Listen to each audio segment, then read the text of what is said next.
Welcome to Help for Coding Learning. I'm Ashish Gadpale, and today we are going to discuss a very important topic in C, that is arrays.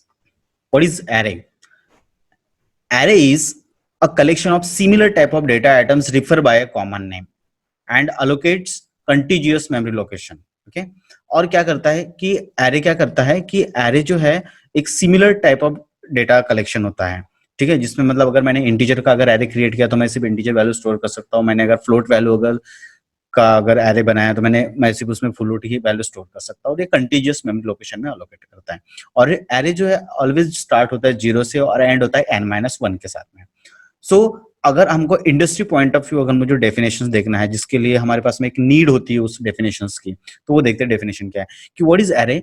Array is finite ordered and collection of homogeneous data elements. Means ये अगर आपने एक line भी अगर आपने industry में अगर बोल दिया तो that is also fine, but they will ask you whatever keywords we have been used like finite, ordered and collection. So what are the meaning of this? So what is finite guys? Finite means fix in size. Means whenever we are talking about the array, so array needs its size. कि array को क्या size चाहिए होता है? इसका size चाहिए होता है कि इसका जो एरे जो होता है वो स्टैटिक लीनियर डेटा स्ट्रक्चर होता है. मतलब एरे को जब भी हम लोग डिक्लेयर करते हैं तो इसको एक साइज चाहिए होता है जो स्टैटिकली हमको डिफाइन करना पड़ता है.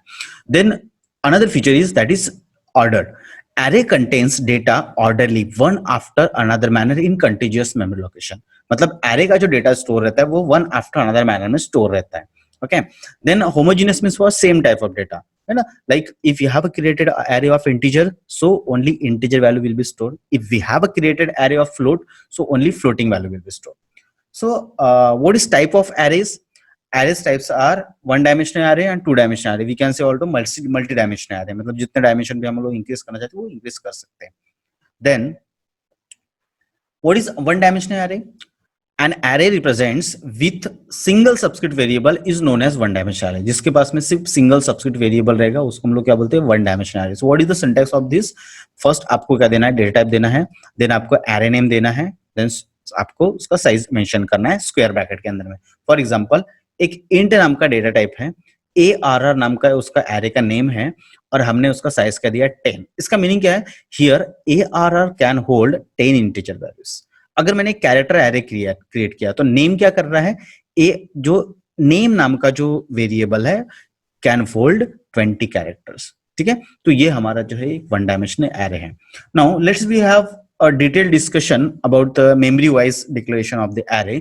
So memory allocation of one dimensional array is कि अगर फॉर एग्जांपल अगर मैंने ऐसा कुछ कोड में लिखा इसका सिंटैक्स में int ARR 5, अगर मैंने ऐसे एरे क्रिएट किया तो इसके साथ में जनरली क्या होता है?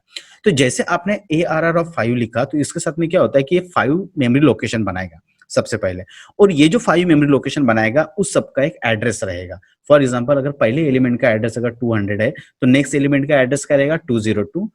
उसके बाद 204, उसके एलिमेंट का एड्रेस क्या रहेगा? 206, उसके एलिमेंट का एड्रेस क्या रहेगा? 208. ये जो एड्रेसेस है ये डिपेंड ऑन कंपाइलर आपके चेंज हो सकते हैं. तो अगर आपका कंपाइलर अगर मान लीजिए कि 32 बिट कंपाइलर है या 64 बिट कंपाइलर, उसके हिसाब से इसके वैल्यू चेंज हो सकते हैं. तो इसमें उसके हिसाब से उसका साइज आएगा. तो ये इंटरनली अगर मान लीजिए कि अगर आपका कंपाइलर 16 बिट है तो ये 2 बाइट का इसका जो एड्रेस रहता है उसके एड्रेस को 2 बाइट का मेमोरी मिलता है, तो वो 2 बाइट के हिसाब से क्या करेगा? 2 से इंक्रीमेंट करेगा.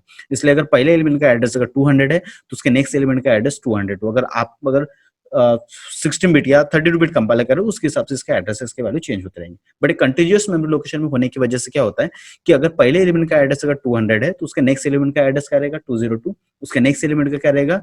204. उसके नेक्स्ट एलिमेंट का 206. उसके नेक्स्ट एलिमेंट का 208. ठीक है, ये पॉइंटर के जो एड्रेस जो इंक्रीज हो रहा है ये हम लोग पॉइंटर में भी हम लोग डिस्कस करेंगे.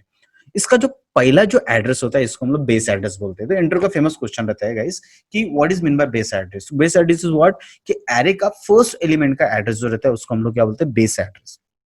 देन ये सारे के सारे हमारे क्या है? एड्रेसेस हैं. ये इसको हम लोग क्या बोलते हैं? एलिमेंट और एटम और डेटा. हम लोग इसको क्या बोलते हैं? एलिमेंट, एटम और डेटा. ये जो भी 11, 22, 33, 44, 55 जो हमने डाला ये हमारा क्या है? डेटा. ठीक है, इस सब को हमने, ये मेमोरी लोकेशन थी हमारी क्योंकि ARR of 5 किया. इस सब का एक कॉमन वेरिएबल है जिसका नाम क्या है? ARR. और इस ARR में क्या स्टोर रहेगा? तो एरे का पहले एलिमेंट का address, that is base address store रहेगा। मतलब ये जो पहले एलिमेंट का जो एड्रेस रहेगा वो क्या रहेगा आपका 200, तो ये ARR में क्या रहेगा 200। जब भी एरे को मुझे कहीं एक्सेस करना है तो इसको पहले पता रहेगा कि मेरे फर्स्ट एलिमेंट का एड्रेस क्या है, तो उसकी इंटरनली जब भी हम लोग उसके वैल्यू की इंक्रीमेंट कर रहे हैं तो वो बराबर उसके नेक्स्ट एलिमेंट को पॉइंट करेगा, क्योंकि उतने से उसका एड्रेस क्या करेगा इंक्रीज करेगा, उसका रिस्पेक्टिव वैल्यू जो वो एक्सेस करेगा। हमारे पास में जो एरे की जो इंडेक्सिंग है वो 0 से स्टार्ट होती है, 0 1 2 3 4, तो ये सारे आपके क्या रहते हैं इंडेक्स नंबर रहते हैं। ठीक है, जो फर्स्ट इंडेक्स जो रहता है उसको हम लोग क्या बोलते हैं लोअर बाउंड बोलते हैं, जो लास्ट इंडेक्स जो रहता है उसको हम लोग क्या बोलते हैं अपर बाउंड बोलते हैं।